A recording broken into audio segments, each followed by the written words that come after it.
আমাদের নামাজ, আমাদের রোজা, আমাদের ইবাদত এগুলোকে মিজানের পাল্লায় উঠালে কোনো ওজনই হবে না। তবে আমাদের একটা কৌশল জানা আছে, আমরা আল্লাহর রহমতের ভিখারি। আমরা সেদিন আগেই গুনার স্বীকৃতি দিয়ে দেব। আমরা বলবো, আল্লাহ তুমি প্রশ্ন করার আগে তোমার একটা কথা বলি, আমারে কিছু জিজ্ঞেস করো না, আমি সব করেছি। এমন কোন পাপ নাই যে পাপ আমারে দিয়ে হয় নাই। তোমার রহমত দিয়ে তুমি জান্নাতে পাঠাবা, তোমার দয়ায় জান্নাতে যেতে চাই, আমল দিয়ে না। পারবেন বলতে? কিয়ামতের দিন আমরা বলবো, আল্লাহ আমার আমল দিয়ে জান্নাত চাই না, আমি তোমার দয়া দিয়ে জান্নাত চাই। তোমার দয়া ছাড়া আমার কোনো উপায় নাই। কারণ আল্লাহ যদি বিচার করে, বাঁচার কারো উপায় নাই। আল্লাহ যদি বলে ফেলেন তুই এটা করলি কেন, ওখানে গেলি কেন, কোরআনে 1000 বার নিষেধ করলাম তারপরেও এই পাপে জড়ালি কেন, এরকম প্রশ্ন ছুড়ে দিলে আমার উত্তর আছে? বাঁচার কোনো উপায় আছে? রোজ হাসরে হে আল্লাহ আমার করোনা বিচার, আল্লাহ করোনা বিচার।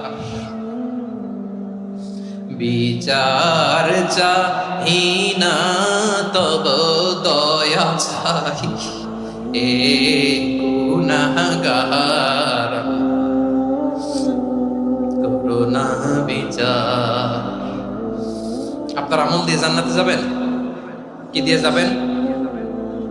আল্লাহর দয়া দিয়ে। আল্লাহর রহম আর দয়া ছাড়া কেউ জান্নাতের চেহারাও দেখতে পাবে না।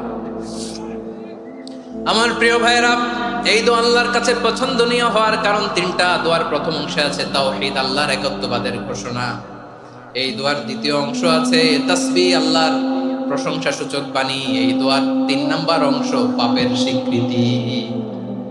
তাহলে আমরা সবাই গুনাহগার। আমরা আল্লাহর কাছে পাপের স্বীকৃতি দিয়ে বলবো, ও আল্লাহ ইন্নী কুনতু মিনাজ জালিমিন, আমরা জুলুম করেছি, পাপ করেছি, অন্যায় করেছি, আল্লাহ বুঝতে পারি নাই। শয়তানের ওয়াসওয়াসায় পড়ে, বন্ধুর পাল্লায় পড়ে, নফসের খায়েশ মিটাতে যে আল্লাহ করে ফেলেছি। তুমি গুনাহ না মাফ না করলে আমাদের গুনাহ মাফ করার দ্বিতীয় কেউ নাই। ঠিক কিনা বলেন? এভাবে অনুতপ্ত হয়ে যদি আল্লাহর কাছে দোয়া করেন, দেয়ালে পিঠ থেকে গেছে, কোন রাস্তা নাই বের হওয়ার, ওই মুহূর্তেও আপনাকে বিপদ থেকে উদ্ধার করবে কে?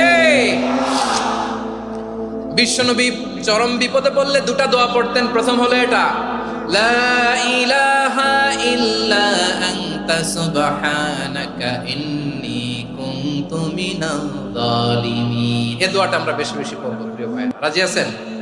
সবাই আওয়াজ করে পড়ুন ইনশাআল্লাহ। আমার প্রিয় ভাইয়েরা, বিপদে পড়লে বিশ্বনবী আরো একটা দোয়া পড়তেন, লা ইলাহা ইল্লাল্লাহুল আযীমুল হালিম, লা ইলাহা ইল্লাল্লাহু রাব্বুল আরশিল আযীম, লা ইলাহা ইল্লাল্লাহু রাব্বুস সামাওয়াতি ওয়াল আরদি ওয়া রাব্বুল আরশিল কারীম। এই যে বললাম, রেকর্ড হয়ে গেছে। এখন তো আর ইনস্ট্যান্ট মুখস্থ না হলো, পরে মুখস্থ করে নেবেন।